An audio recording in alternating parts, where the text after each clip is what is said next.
दोस्तों, आपका स्वागत है हमारे चैनल मंत्रा शक्ति में। अगर आप चैनल पर नए हैं तो कृपया सब्सक्राइब करें। असली अमीर अंबानी ने अपने बेटे की प्री वेडिंग में ही 1000 करोड़ रुपए खर्च कर दिए और हमारे आसपास रहने वाले अमीर लोग अपनी शादियों में 20 से 30 लाख रुपए खर्च करके भी ऐसे दिखाते हैं जैसे शायद उन्होंने दुनिया की सबसे बेहतरीन शादी करी है।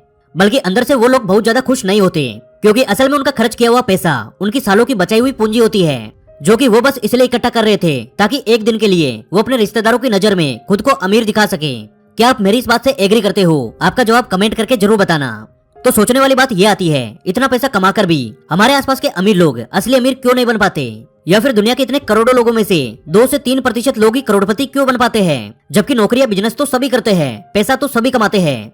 दोस्तों, ये एक ऐसा सवाल है कि अगर इसका जवाब कोई भी जान जाए तो उसे असली अमीर बनने का वो सीक्रेट मिल चुका है, जो कि इस पूरी दुनिया के मात्र 2 से 3% लोगों को ही पता है। तो दोस्तों, इस सवाल का जवाब आज के हमारे इस वीडियो में मैं आपको बहुत ही सिंपल तरीके से समझाने वाला हूँ। चाहे कोई भी गरीब इंसान हो या फिर अमीर इंसान हो, यह आंसर आपकी जिंदगी को पूरी तरह से बदल सकता है। बस आपको अपने अगले 10 मिनट हमारी इस वीडियो को ईमानदारी से देने होंगे। तो चलिए वीडियो की शुरुआत करते हैं। दोस्तों, असली अमीरी का एकमात्र रास्ता है कंपाउंडिंग। कंपाउंडिंग एक ऐसा शब्द है जिसे हम स्कूल के समय से सुनते आ रहे हैं और आज इंटरनेट पर हर दूसरा आर्टिकल और वीडियो कंपाउंडिंग के बारे में है। लेकिन इसके बावजूद अधिकांश लोग इसका सही तरीके से उपयोग करना नहीं जानते और इसी वजह से वे अक्सर अपने पूरे जीवन पैसे कमाने के बावजूद भी कभी भी मिलियनेयर नहीं बन पाते, कभी भी अमीर नहीं बन पाते और वे कभी भी अपनी फाइनेंशियल फ्रीडम की जर्नी को पूरा नहीं कर पाते, क्योंकि उनके द्वारा लिए गए अधिकांश फाइनेंशियल डिसीजंस कंपाउंडिंग के सिद्धांत के खिलाफ जा रहे होते हैं। इसलिए आज के हमारे इस वीडियो में हम आपको इस समस्या का हल करने के लिए कंपाउंडिंग की एक टेक्निक के बारे में बताने वाले हैं, जिसे केवल इस पूरी दुनिया के 1 से 2% असली अमीरी यूज करते हैं।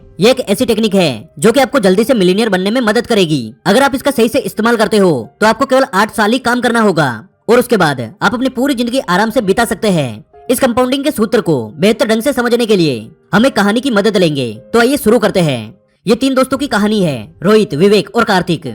सभी तीनों दोस्त एक ही कॉलेज में एक ही कक्षा में पढ़ाई करते हैं। तीनों की दोस्ती इतनी मजबूत है कि उनकी मित्रता के चर्चे पूरे कॉलेज में चलते हैं। कॉलेज के आखिरी साल तक तीनों दोस्त साथ रहते हैं। फिर जब करियर की बात आई तो मजबूरन तीनों को अलग अलग दिशाओं में जाना पड़ा। रोहित अपनी लाइफ को बिना किसी दबाव के अपने ढंग से जीना चाहता था, तो उसने फ्रीलांसिंग करने का चयन किया।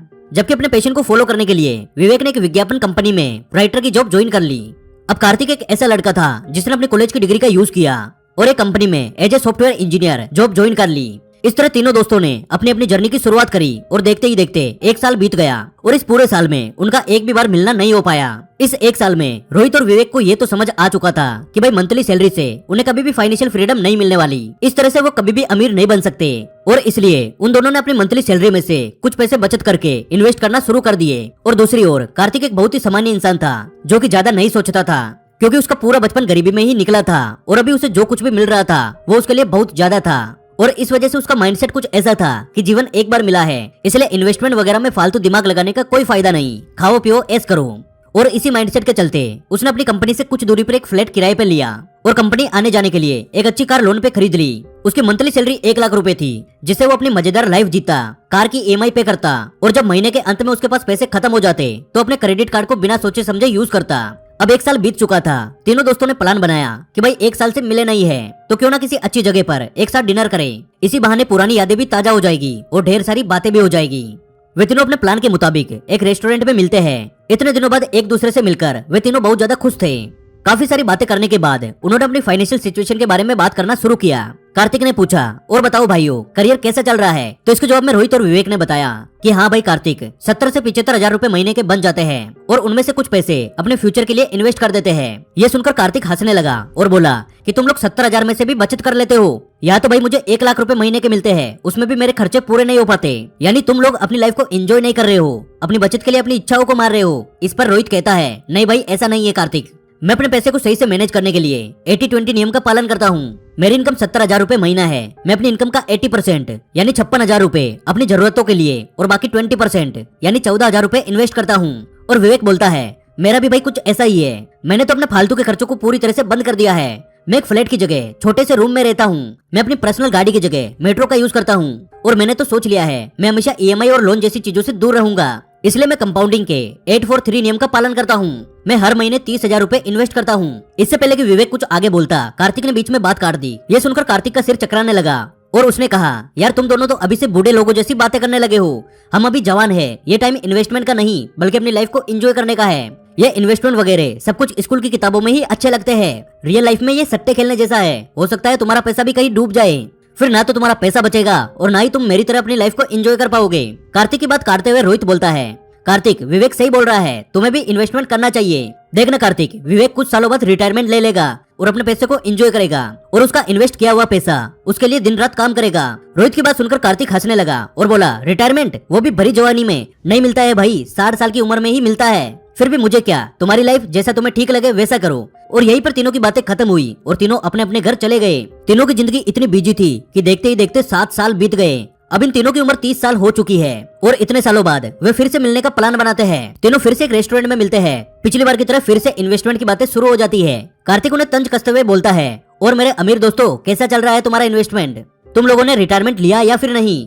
इस पर रोहित बोलता है, अच्छा चल रहा है भाई। इन 8 सालों में 14,000 प्रतिमाह के हिसाब से मैंने कुल 13,44,000 रूपए इन्वेस्ट किए हैं। इसका मुझे 12% सालाना रिटर्न के हिसाब से कुल इंटरेस्ट 9,17,000 रूपए बना है और अभी मेरे पास कुल सेविंग 22,61,000 रूपए हो चुकी है।